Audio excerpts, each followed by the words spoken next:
16 বছরে এই নাশকতা যে আওয়ামী লীগ করেছিল, সাইকোপ্যাথ হাসিনা করেছিল, তার নির্দেশ হয়েছিল, এটি আজকে পরিষ্কার। মানুষকে হত্যা করে তার লাশের টুকরো হাইকোর্টের সামনে ফেলা হচ্ছে।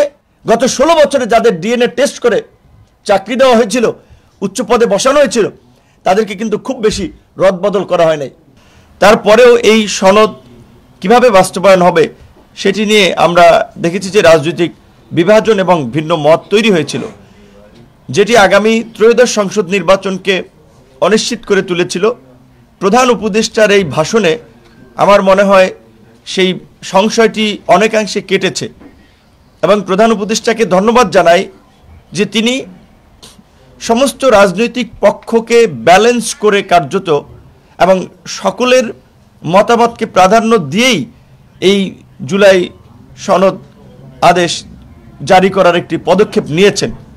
আপনারা লক্ষ্য করেছেন যে আমরা এই জাতীয় ঐক্যমত্য কমিশনে বাংলাদেশের যে বিদ্যমান সংসদীয় ব্যবস্থা, শাসনতান্ত্রিক ব্যবস্থা, সেটার একটা মৌলিক পরিবর্তনের দাবি জানিয়েছিলাম যে বাংলাদেশে একটা ভারসাম্যপূর্ণ সংসদের জন্য যেন দ্বিকক্ষ বিশিষ্ট সংসদ করা হয় এবং গণ অধিকার পরিষদ 2021 সালে তার প্রতিষ্ঠা লগ্নেই এই কথাটি বলেছিল, 21 দফা কর্মসূচিতেও বলেছিল এবং উচ্চ কক্ষ হবে রাজনৈতিক দলসমূহের প্রাপ্ত ভোটের অনুপাতে, অর্থাৎ সংখ্যানুপাতিক পদ্ধতিতে।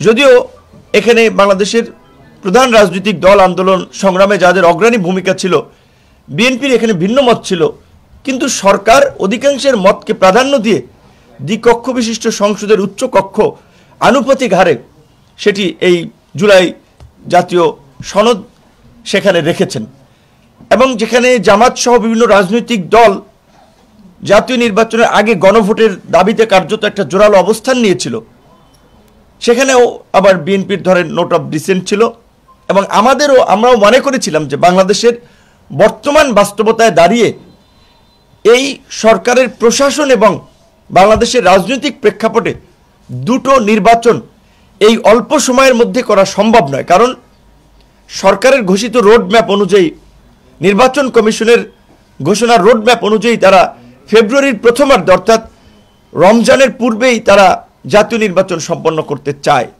এবং তারই অংশ হিসেবে তারা ডিসেম্বরের প্রথম কিংবা দ্বিতীয় সপ্তাহে তারা জাতীয় নির্বাচনের তফসিল দিতে চায়।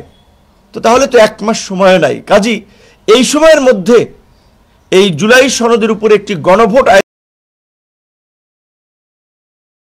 এবং অবাস্তব। এটি সম্ভব হতো যদি আরো 2 মাস, 3 মাস, 4 মাস আগে এই গণভোট আয়োজন করা যেত। সেক্ষেত্রে রাজনৈতিক দলসমূহ কিংবা সরকারকে সেই প্রেক্ষাপট বুঝে তখন সিদ্ধান্ত নেওয়া উচিত ছিল। এখনকার বাস্তবতায় জাতীয় নির্বাচনটা দেশের স্বাধীনতা, সার্বভৌমত্বের জন্য এবং সামগ্রিকভাবে এই গণ অভ্যুত্থানের শক্তি সমূহের জন্য জাতীয় নির্বাচন এখন অনিবার্য হয়ে পড়েছে।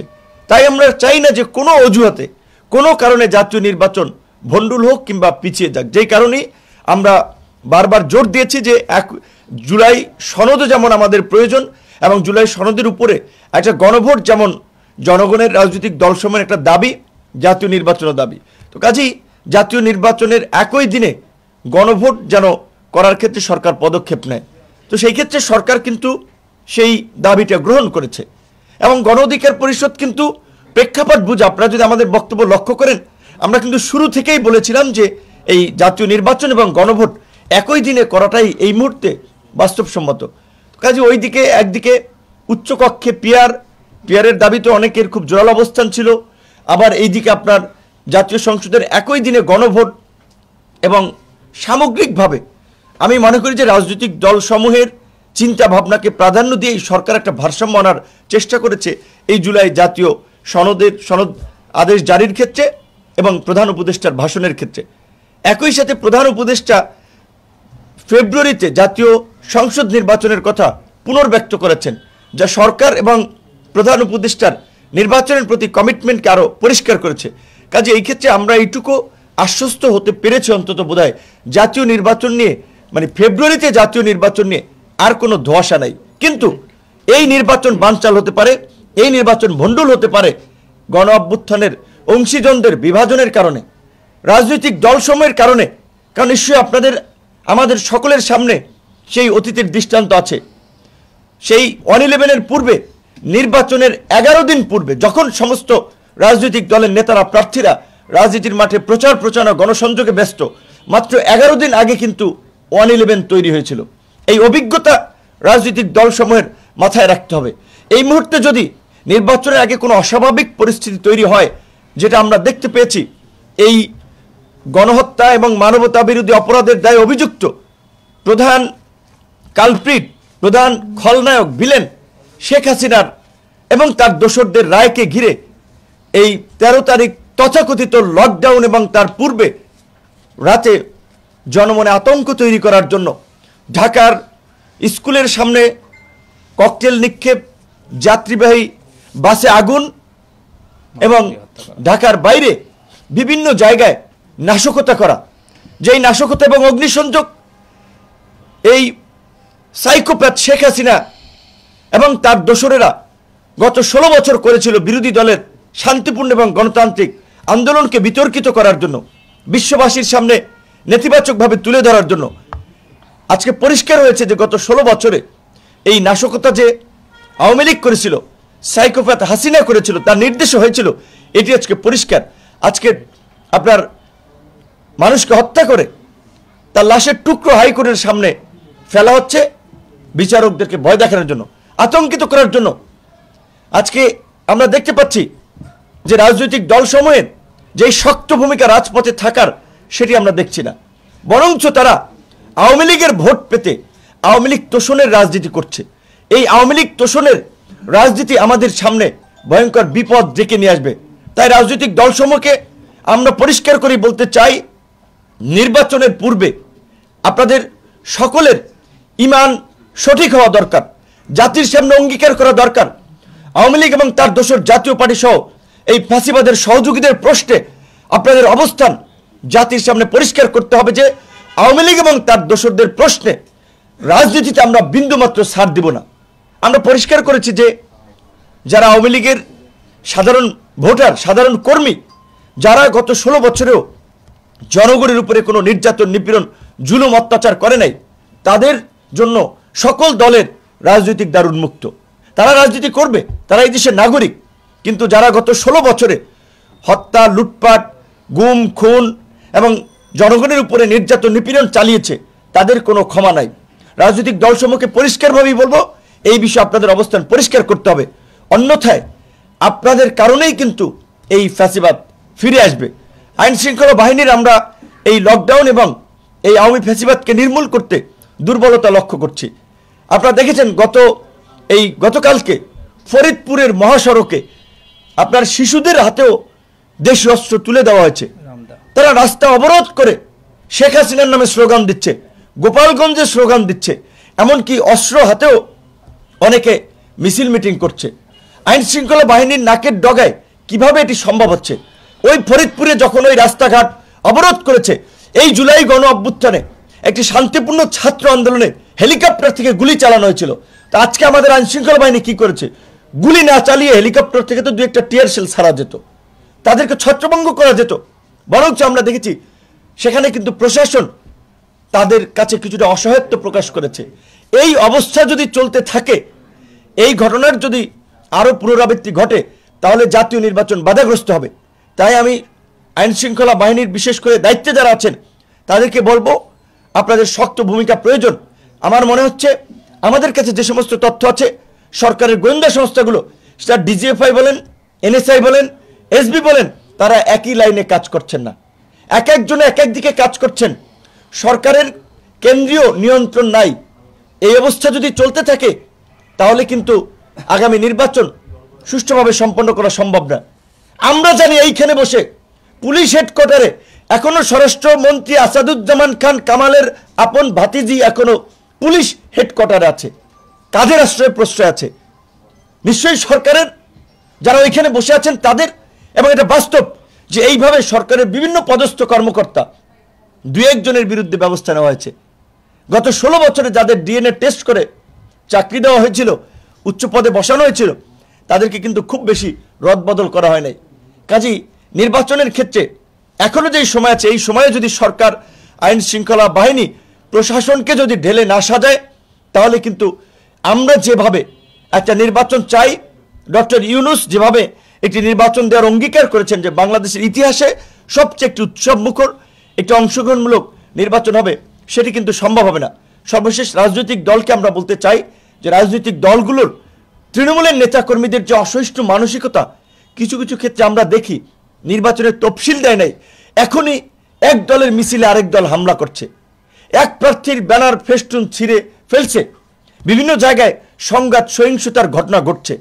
কাজেই রাজনৈতিক দলগুলোকে বলতে চাই, যারা ক্ষমতায় যেতে চান, যারা এমপি হতে চান, যারা মনে করেন যে আমরা বড় রাজনৈতিক দল, তাদের দায়িত্ব বেশি, তাদের দায়িত্বশীল আচরণ করতে হবে। অন্যথায় যদি নির্বাচনের পরিবেশ বিঘ্নিত হয়, অন্যান্য দলগুলো যদি নির্বাচনে না যাওয়ার ঘোষণা দেয়, তখন কিন্তু একটা বড় ধরনের বিপর্যয় হবে, যেই বিপর্যয় কিন্তু সবাই সম্মুখীন হবে। তাই আমরা পরিষ্কারভাবে বারবার রাজনৈতিক দলগুলোকে বলছি, যে যত বড় তার দায়িত্ব তত বেশি। প্রত্যেকটি এলাকায় প্রত্যেক দলের প্রার্থীরা যেন নির্বিঘ্নে প্রচারণা চালাতে পারে, সেই পরিবেশ নিশ্চিত করতে হবে। রাজনৈতিক দলের কেন্দ্রীয় পর্যায় থেকে শক্ত নির্দেশনা দিতে হবে, কারো প্রচারণার কোনো বাধা দেওয়া যাবে না, জনমনে আতঙ্ক তৈরি করা যাবে না। আওয়ামী লীগ তো এখন মাঠে নাই, তারপরেও তো জনগণ আতঙ্কিত অনেক ক্ষেত্রে, যে এভাবে নিজেরা যেভাবে তারা কামড়াকামড়ি শুরু করছে, বিভিন্ন জায়গায় মারামারি দাঙ্গা লাগানো শুরু করছে, তাতে তো এরাই যথেষ্ট, আওয়ামী লীগ লাগবে না নির্বাচন ভণ্ডুল করতে। কাজে এই বিষয়টা কিন্তু মাথায় রাখতে হবে।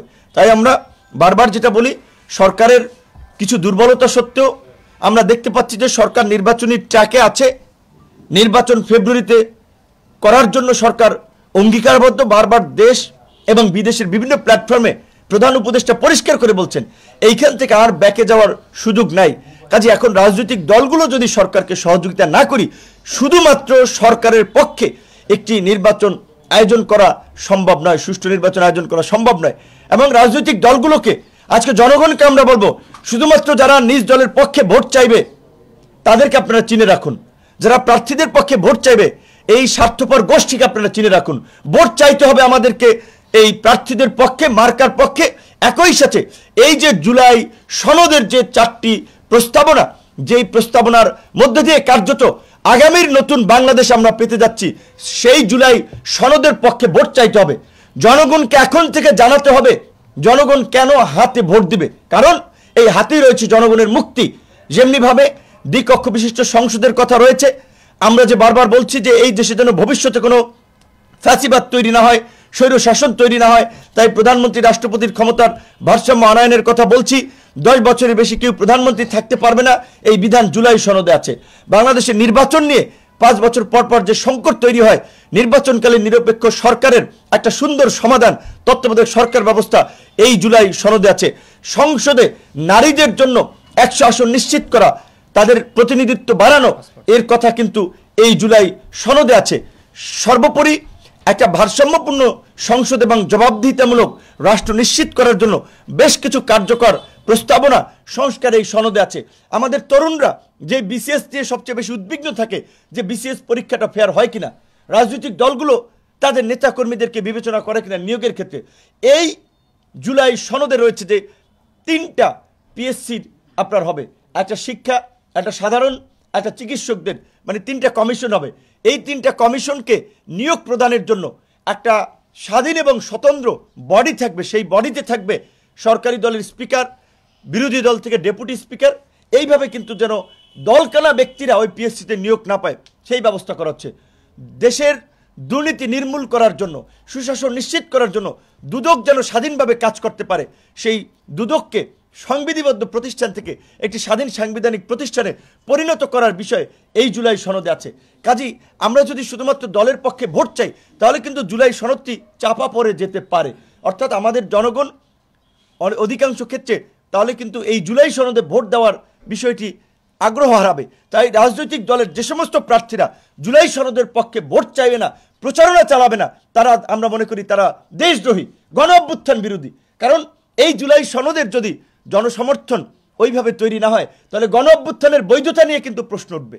অনেক রাজনৈতিক দল ইতিমধ্যে যে প্রশ্নটি করেছেন, আমি দেখেছি জনাব মামুনুল হক সহ, সেটি যথার্থ প্রশ্ন যে এই জাতীয় নির্বাচনের ঢামাঢোলে সবাই জেতার জন্য যে ক্যাম্পেইন করবে শুধুমাত্র নিজের পক্ষে, দলের পক্ষে, তাতে জুলাই সনদে ভোটের হার কম হতে পারে, কিংবা জুলাই সনদ অনেক ক্ষেত্রে আপনার ওইভাবে মানে ভোট নাও পড়তে পারে। এটি কিন্তু যথেষ্ট যুক্তিসঙ্গত। কিন্তু আমরা তো গণ অভ্যুত্থানের পক্ষের শক্তি নির্বাচন করছি, জনগণের ম্যান্ডেট নেওয়ার জন্য, জনসমর্থন নেওয়ার জন্য জুলাই সনদের উপরে গণভোট আপনার সরকার আপনার এই বিধান তৈরি করেছে।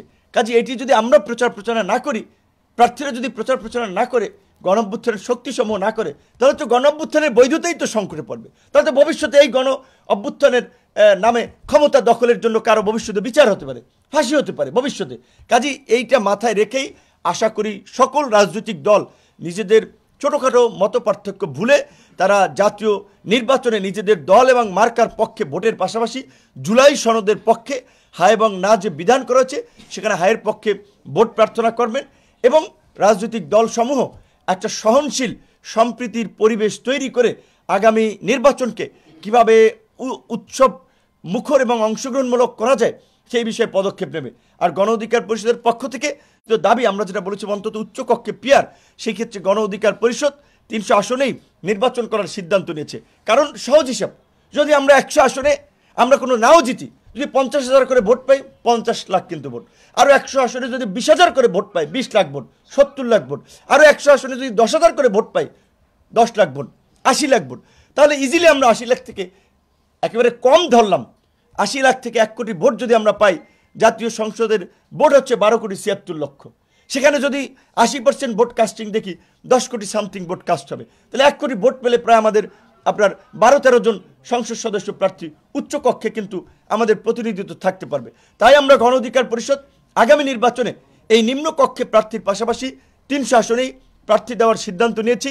আমরা দেশবাসীর সমর্থন চাই এবং গণ অধিকার পরিষদের যে রাজনৈতিক অঙ্গীকার 2021 সালে যেটা জাতির সামনে আমরা উপস্থাপন করেছিলাম, সংসদ একটি ভারসাম্যপূর্ণ সংসদের জন্য উচ্চকক্ষ, নিম্নকক্ষ, উচ্চকক্ষে পিয়ার, প্রধানমন্ত্রী রাষ্ট্রপতির ক্ষমতার ভারসাম্য আনায়ন, 2 বারের বেশি যেন কেউ প্রধানমন্ত্রী না থাকতে পারে, এই সমস্ত বিধানগুলো আজকে বাস্তবায়ন হচ্ছে। এটি আমাদের জন্য আনন্দের। এই সংগ্রামটা আমরা একটা প্রতিকূল সময় শুরু করলেও আজকে সেটি আলোর মুখ দেখছে, যেটি আমাদের সাধারণ সম্পাদক বলেছিল যে এই 2018 সালে যদি কোটা সংস্কার আন্দোলন আমরা না করতাম, শুধু আন্দোলন করা না, হামলা মামলার পরে ওই 17ই ফেব্রুয়ারি থেকে 2018 সালের ওই 4 অক্টোবর প্রজ্ঞাপন পর্যন্ত যদি লেগে না থাকতাম, এই 24-এর কোটা সংস্কার আন্দোলন হতো না, এই গণ অভ্যুত্থান হতো না, আজকের এই পরিবর্তন হতো না, বিএনপি জামাতের জন্য আজকে ক্ষমতায় যাওয়ার প্রেক্ষাপট তৈরি হতো না। কাজেই আমরা জনগণের সমর্থন চাই এবং বিএনপি জামাতের মতো রাজনৈতিক দলকে বলবো, আপনারা কৃতজ্ঞতা প্রকাশ করুন, আপনারা এই তরুণদের সংগ্রামকে মূল্যায়ন করুন। যেই তরুণরা যখন আপনারা কোণঠাসা ছিলেন, রাজপথে দাঁড়াতে পারেন নাই, কর্মসূচি করতে পারেন নাই, আমরা জীবনের ঝুঁকি নিয়ে জীবন বাজি রেখে কিন্তু রাজপথে লড়াই সংগ্রাম করেছি। কাজেই এর মূল্যায়ন আপনারা করুন। আপনারা অবমূল্যায়ন করলে ভবিষ্যতে কিন্তু দেশের মানুষ সব কিছু দেখবে, তার বিচার কিন্তু জনগণ করবে। এবং আগের মতো ওই কেন্দ্র দখল করে দিনের ভোট রাতে করে নির্বাচনে কেউ জনপ্রতিনিধি হবে সেই বিধান নাই। কাজেই সরকারি কর্মকর্তা কর্মচারী যারা নির্বাচনে দায়িত্ব পালন করবেন, এখন থেকে আপনাদের আচরণ যেন নিরপেক্ষ হয়। আপনারাও যদি আগের মতো দলকানা হন, তাহলে কিন্তু ভবিষ্যতে আপনাদেরকেও কিন্তু জনগণের মুখোমুখি হতে হবে। এবং সকল রাজনৈতিক দলগুলোকে বলবো, আপনার জেলার, আপনার উপজেলার ওসি, ইউনো, ডিসি, এসপি কি করছে, কোন রাজনৈতিক দলকে প্রাধান্য দিচ্ছে, কাকে খাতির করছে, এই সমস্ত বিষয়ে এখনই চিহ্নিত করুন। তার নিরপেক্ষতা যদি আপনার কাছে প্রশ্নবিদ্ধ মনে হয়, অভিযোগ দায়ের করুন। নির্বাচনের আগে আমরা সারা দেশে একটা নিরপেক্ষ প্রশাসনিক ব্যবস্থা নিশ্চিত করেই আমরা নির্বাচনে যেতে চাই। সর্বশেষ সকল রাজনৈতিক দলের প্রতি এটি আমাদের আহ্বান থাকবে, যে কোনো বিনিময় মূল্যে, যে কোনো পরিস্থিতিতে ফেব্রুয়ারিতে এবং ফেব্রুয়ারির প্রথমার্ধেই জাতীয় নির্বাচন হতে হবে। এইটা যেন আমাদের মনন এবং মগজে থাকে। ফেব্রুয়ারিতে জাতীয় নির্বাচন রেখেই যেন আমাদের সমস্ত রাজনৈতিক কর্মসূচি, কর্ম পরিকল্পনা আমরা নিয়ে থাকি। ফেব্রুয়ারির নির্বাচন যদি বাধাগ্রস্ত হয়, ফেব্রুয়ারিতে যদি নির্বাচন না হয়, তাহলে কিন্তু কারোর জন্য সামনে ভালো কিছু পরিস্থিতি অপেক্ষা করবে। আজকে জামাত দেখেন গত 16 বছর নিষিদ্ধ ছিল, আজকে যে কিছুক্ষণ আগে 11টা একটা সংবাদ সম্মেলন করেছেন, সমস্ত মিডিয়া জামাতের অফিসে গিয়েছেন না, জামাতের অফিসে প্রোগ্রাম করতে পেরেছে, 16 বছরে পেরেছে। তাহলে আবার যদি একটা পরিস্থিতি তৈরি হয়, ভুক্তভোগী প্রথমে হবে জামাত। তারপরে এই যে আমরা ছাত্র, এই তরুণরা যারা এই গণ অভ্যুত্থানের নেতৃত্ব দিয়েছি, আপনারা জানেন রাজনৈতিক দল কোনো নেতৃত্ব দেয় নাই, আন্দোলন সংগ্রামের নেতৃত্ব দিচ্ছে তরুণরা, তারপরে বিএনপি। আজকে বিএনপি ক্ষমতায় না থেকেও কিন্তু ক্ষমতার কাছাকাছি সুযোগ সুবিধা ভোগ করছে। কাজে নির্বাচন যদি বাধাগ্রস্ত হয়, ভণ্ডুল হয়, তাহলে কিন্তু সবারই চোখের সামনে অন্ধকার নেমে আসবে। আশা করি এই শুভবুদ্ধির উদয় হবে, সবাই নির্বাচনের পথে হাঁটবে এবং রাজনৈতিক দলসমূহ নির্বাচনের একটা পরিবেশ তৈরি করতে যার যার নেতা কর্মীদের নির্দেশ দিবে, প্রশাসনকে সহায়তা করবে এবং সরকার নির্বাচনের দিকে হাঁটবে, সেই প্রত্যাশা রেখেই আমাদের বক্তব্য শেষ করছি। আল্লাহ হাফিজ। ভাই 300 আসন আপনারা 300 আসনে প্রার্থী দেবেন এরকম সিদ্ধান্ত নিয়েছেন, কিন্তু আমরা আগে থেকে কিছুদিন যাবত বা কয়েক মাস যাবত একটা গুঞ্জন শুনছি আপনাদের জোটবদ্ধ হওয়ার কিছু বিষয় নিয়ে। তো এই বিষয়টি যদি একটু ক্লিয়ার করতেন যে আপনারা কি কারোর সঙ্গে জোট করবেন কিনা বা প্রার্থীতার বিষয়গুলো একটু ক্লিয়ার করে বলতেন। না, আমাদের এতদিন ধরে প্রকৃত অর্থে আসলে আলাপ আলোচনা চলেছিল অনেক দলের সাথেই। কারণ হচ্ছে আমরা মনে করেছিলাম যে এই গণ অভ্যুত্থানের অংশীজনসমূহ আমরা সবাই মিলে একটা যদি আলাপ আলোচনার মধ্যে দিয়ে সমঝোতা করে একটা নির্বাচন করতে পারি, সেটা আগামীর স্থিতিশীল এবং উন্নয়নশীল বাংলাদেশ গঠনের জন্য খুব ভূমিকা রাখবে, গুরুত্বপূর্ণ ভূমিকা। কিন্তু আমরা যেভাবে দেখতে পাচ্ছি সেই বৃহত্তর ঐক্যটা হচ্ছে না। বিভিন্ন রাজনৈতিক দল তার পছন্দ মতো তারা তার বলয় নিয়ে জোট করার চেষ্টা করছে। সেটা আমরা যেটা সর্বদলীয় একেবারেই প্রকাশ্য ঐক্যে না হলে একটা অভ্যন্তরীণ বোঝাপড়ার মধ্যে দিয়ে যে একটা নির্বাচন প্রত্যাশা করেছিলাম, সেটির সম্ভাবনা কম দেখা যাচ্ছে। আমরা সেই ক্ষেত্রে সেই আলাপ আলোচনাটি চালিয়ে যাব যে সবাইকে নিয়ে কিভাবে নির্বাচনটা করা যায় কিনা। সেখানে জামাত বিএনপি সহ, যে আজকে এখানে ধরেন জামাতের প্রার্থী থাকলো, অন্য কিছু দল প্রার্থী থাকলো না, এখানে বিএনপির প্রার্থী থাকলো, অন্য দল প্রার্থী থাকলো না, মূল অংশীজনদের স্টেক হোল্ডারদের মধ্যে একটা সমঝোতার ভিত্তিতে আগামী নির্বাচনটা করার আলাপ আলোচনাটি আমরা দীর্ঘদিন ধরেই চালিয়েছি। এই মুহূর্তে যেহেতু আপনার উচ্চ কক্ষে আপনার এই যে সংখ্যানুপাতিক নিশ্চিত হবে, তো এখন জোট করলেও নানান ধরনের এই আসন, নিম্নকক্ষের আসন নিয়ে, উচ্চ কক্ষের আসন নিয়ে একটা বড় ধরনের জটিলতা তৈরি হবে। তাই আমরা সিদ্ধান্ত নিয়েছি, আমাদের যেহেতু সারা দেশে একটা জনসমর্থন আছে, একটা ভোট ব্যাংক আছে এবং এদেশের জনগণ আমাদের আন্দোলন সংগ্রাম দেখেছে, তারা রাজনীতিতে পরিবর্তন চায়, নতুন নেতৃত্ব চায়, তরুণদেরকে চায়। সেই আকাঙ্ক্ষা পূরণে গণ অধিকার পরিষদ এককভাবেই নির্বাচন করার সিদ্ধান্ত নিয়েছে, 300 আসনেই প্রার্থী দেবে।